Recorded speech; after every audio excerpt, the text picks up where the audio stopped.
Hi, this is Ginny from Central Church with today's Daily Dose, and I am reading from 1 Samuel chapter 20 about Jonathan and David's friendship. David fled from the camps of Ramah. He came to Jonathan and asked, "What have I done? What is my crime? How have I wronged your father that he wants me dead?" Jonathan said to him, "No, you are not going to die.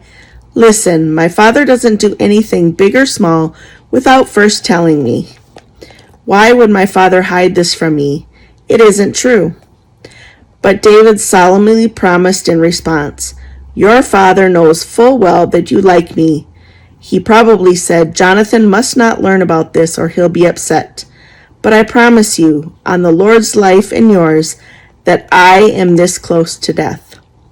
"What do you want me to do?" Jonathan said to David. "I'll do it." "Okay, listen," David answered Jonathan. "Tomorrow is the new moon, and I'm supposed to sit with the king at the feast. Instead, let me go, and I'll hide in the field until nighttime. If your father takes note of my absence, tell him, 'David begged my permission to run down to his hometown Bethlehem, because there is an animal sacrifice there for his whole family.' If Saul says, 'Fine,' then I, your servant, am safe. But if he loses his temper, then you'll know for certain that he intends to harm me. So be loyal to your servant, because you've brought your servant into a sacred covenant with you. If I'm guilty, then kill me yourself. Just don't take me back to your father." "Enough," Jonathan replied. "If I can determine for certain that my father intends to harm you, of course I'll tell you." "Who will tell me if your father responds harshly?" David asked Jonathan. "Come on," Jonathan said to David. "Let's go into the field." So both of them went out into the field. Then Jonathan told David, "I pledge by the Lord God of Israel that I will question my father by this time tomorrow or on the third day. If he seems favorable towards David, I will definitely send word and make sure you know. But if my father intends to harm you, then may the Lord deal harshly with me, Jonathan, and worse still, if I don't tell you right away so that you can escape safely.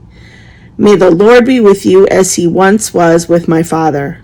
If I remain alive, be loyal to me, but if I die, don't ever stop being loyal to my household. Once the Lord has eliminated all of David's enemies from the earth, if Jonathan's name is also eliminated, then the Lord will seek retribution from David." So Jonathan again made a pledge to David because he loved David as much as himself. "Tomorrow is the festival of the new moon," Jonathan told David. "If you will be missed because your seat will be empty. The day after tomorrow, go all the way to the spot where you hid on the day of the incident and stay close to that mound. On the third day, I will shoot an arrow to the side of the mound as if aiming at a target. Then I'll send the servant boy saying, 'Go retrieve the arrow.' If I yell to the boy, 'Hey, the arrow is on this side of you, get it,' then you can come out because it will be safe for you. There won't be any trouble. I make a pledge on the Lord's life. But if I yell to the young man, 'Hey, the arrow is past you,' then run for it, because the Lord has sent you away. Either way, the Lord is witness between us forever regarding the promise we made to each other." So David hid himself in the field. When the new moon came, the king sat at the feast to eat. He took his customary seat by the wall. Jonathan sat opposite him, while Abner sat beside Saul. David's seat was empty. Saul didn't say anything that day because he thought perhaps David became unclean somehow. That must be it. But on the next day, the second of the new moon, David's seat was still empty. Saul said to his son Jonathan, "Why hasn't Jesse's son come to the table, either yesterday or today?" Jonathan answered Saul, "David begged my permission to go to Bethlehem. He said, 'Please let me go, because we have a family sacrifice there in town, and my brother has ordered me to be present. Please do me a favor and let me slip away so I can see my father.' That's why David hasn't been at the king's table." At that, Saul got angry at Jonathan. "You son of a stubborn, rebellious woman," he said. Do you think I don't know how you've allied yourself with Jesse's son? Shame on you and on the mother who birthed you. As long as Jesse's son lives on this earth, neither you nor your destiny will be secure. Now have him brought to me, because he's a dead man." But Jonathan answered his father Saul, "Why should David be executed? What has he done?" At that, Saul threw his spear at Jonathan to strike him, and Jonathan realized that his father intended to kill David. Jonathan got up from the table in a rage. He didn't eat anything on the second day of the new moon because he was worried about David and because his father had humiliated him. In the morning, Jonathan went out to the field for the meeting with David, and a young servant boy went with him.